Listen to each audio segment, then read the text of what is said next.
Samantala, nabsuwelto ng National Bureau of Investigation o NBI sa kasong panggagahasa kay Nurse Florence. Ang 7 sospek makaraang magnegatibo ang mga ito sa isinagawang DNA test. Nakatuon na rin ngayon ang investigasyon sa isang alias Edwin at sa posibleng kinalaman naman ito sa kaso ng gang rape. Ito ang balita ni Benedict Galasan. Tinututukan ngayon ng mga otoridad ang kaugnayan ng isang alias Edwin matapos itong idawit sa umano'y panggagahasa kay Nurse Florence sa South UP sa Maguindanao. Kasunod ito ng pagkakaabsuelto ng 7 sospek sa gang rape. Makaraang magnegatibo ang mga ito sa isinagawang eksaminasyon sa blood at vocal sample ng National Bureau of Investigation.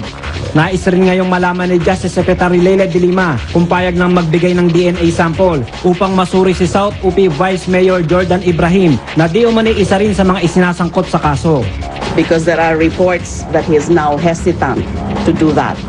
I understand that his lawyer said something like they will only accede to that if he is officially considered a suspect. Samantala, tinitignan na rin ngayon ng mga otoridad kung may katotohanan ng salaysay ni Melchor Fulgencio na sinasabing umamin din sa panggagahasa. Kailangan din tiyakin kung sino ang sinasabi nitong alias Edwin na umano'y kasama niya sa paggawa ng krimen.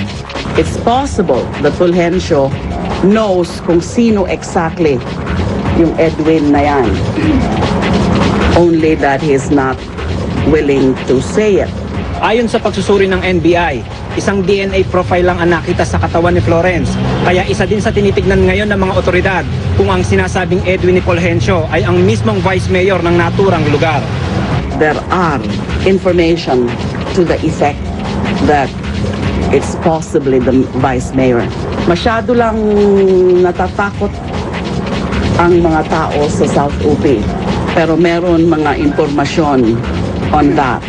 Bagamat nagnegatibo rin si Fulgencio sa eksaminasyon ng NBI, maaari pa rin itong makasama sa mga kakasuhan matapos nitong aminin na sinubukan niyang gahasain si Nurse Florence.